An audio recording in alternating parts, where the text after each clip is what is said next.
El 1 de agosto de 1976, en la segunda vuelta del Gran Premio de Alemania, Niki Lauda perdió el control de su Ferrari en la curva Bergwerk del Nürburgring. El coche chocó contra las barreras, rebotó de vuelta a la pista y se incendió. Lauda quedó atrapado adentro durante 55 segundos. 55 segundos en llamas, sin casco, respirando gases tóxicos, mientras el fuego le quemaba la cara, las manos y los pulmones. Un sacerdote fue llamado 3 días después para darle la extrema unción. Enzo Ferrari ya había contratado a su reemplazante. Y sin embargo, 33 días después de ese accidente, Niki Lauda se subió a un Ferrari en Monza y terminó cuarto. Esta es esa historia. Para entender lo que pasó ese día en el Nürburgring, hay que entender primero quién era Niki Lauda y lo que estaba en juego. La temporada 1976 había sido hasta ese momento un paseo para el austriaco. Llegaba a la 10ª carrera del año con 61 puntos en el campeonato, 45 más que su principal rival, James Hunt. El título parecía prácticamente sellado. Lauda era el piloto más rápido de la parrilla, calculador, frío, metódico y tenía el mejor coche. No había razón para pensar que algo podía torcerse. Pero Lauda tenía miedo del Nürburgring y lo decía en voz alta, lo cual en la Fórmula 1 de los años 70 era casi un acto de valentía en sí mismo, porque los pilotos de esa época no admitían tener miedo de nada. El circuito alemán tenía en ese momento casi 23 kilómetros de extensión, atravesaba el bosque de Eifel y su historial de muertes era largo y conocido. Lauda convocó a los demás pilotos antes de la carrera para pedir un boicot. Argumentó que las condiciones de seguridad eran inaceptables, que los equipos de emergencia no estaban preparados, que la pista era demasiado peligrosa para los coches modernos. Los pilotos votaron, la mayoría decidió correr, y Lauda tuvo que alinearse en la parrilla sabiendo que había perdido ese debate. La carrera arrancó con el asfalto mojado por una lluvia ligera que había caído antes de la salida. Lauda tomó la decisión de salir con neumáticos de lluvia, pero al completar la primera vuelta se dio cuenta de que había elegido mal. La pista estaba secando más rápido de lo esperado. Entró a boxes, cambió a slicks y volvió a la pista. Los neumáticos nuevos todavía no tenían temperatura. Todavía no habían alcanzado el rango de funcionamiento óptimo, y eso significaba que el agarre era mínimo. En la curva Bergwerk, en la segunda vuelta, el Ferrari se fue. Nadie sabe exactamente por qué. Algunos dicen que fue un fallo en la suspensión. Lo que sí se sabe es que el coche salió disparado hacia las barreras a alta velocidad y que el depósito de combustible, lleno porque la carrera apenas había comenzado, hizo el resto. El impacto contra las barreras arrancó parte de la carrocería. El coche rebotó de vuelta a la pista girando sobre sí mismo y se incendió.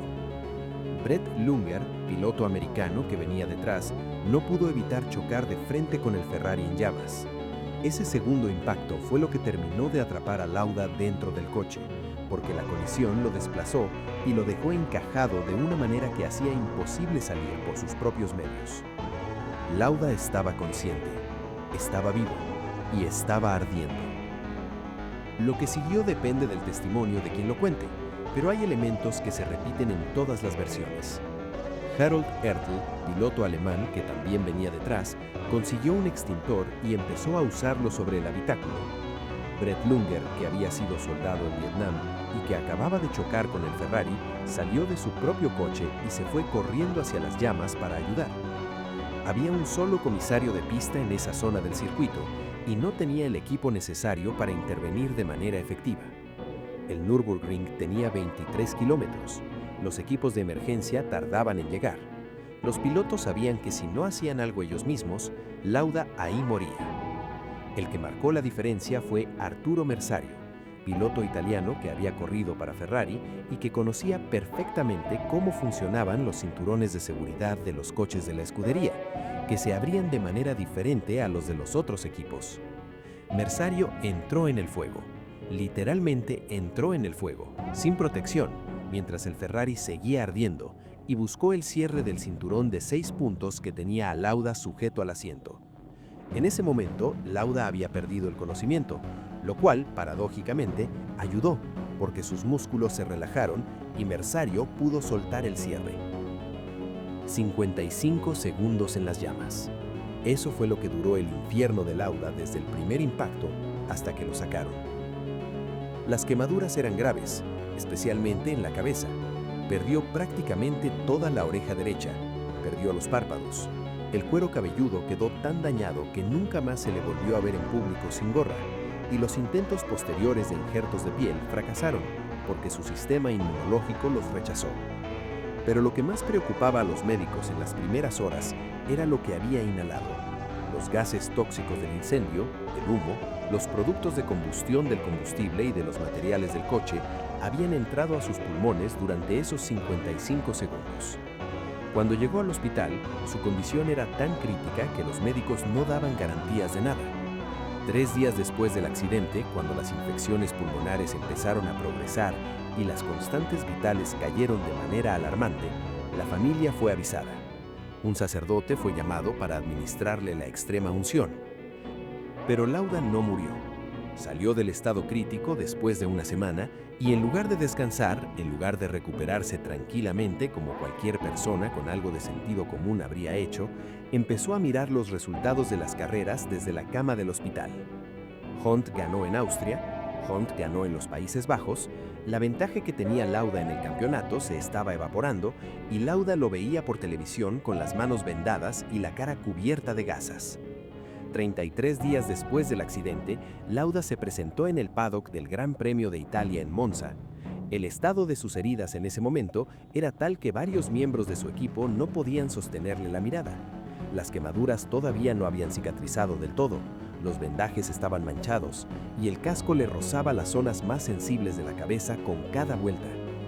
Lauda declaró después que durante todo el fin de semana sufrió mareos, vómitos y ataques de pánico dentro del cockpit, momentos en los que el miedo lo paralizaba completamente y tenía que obligarse a seguir adelante.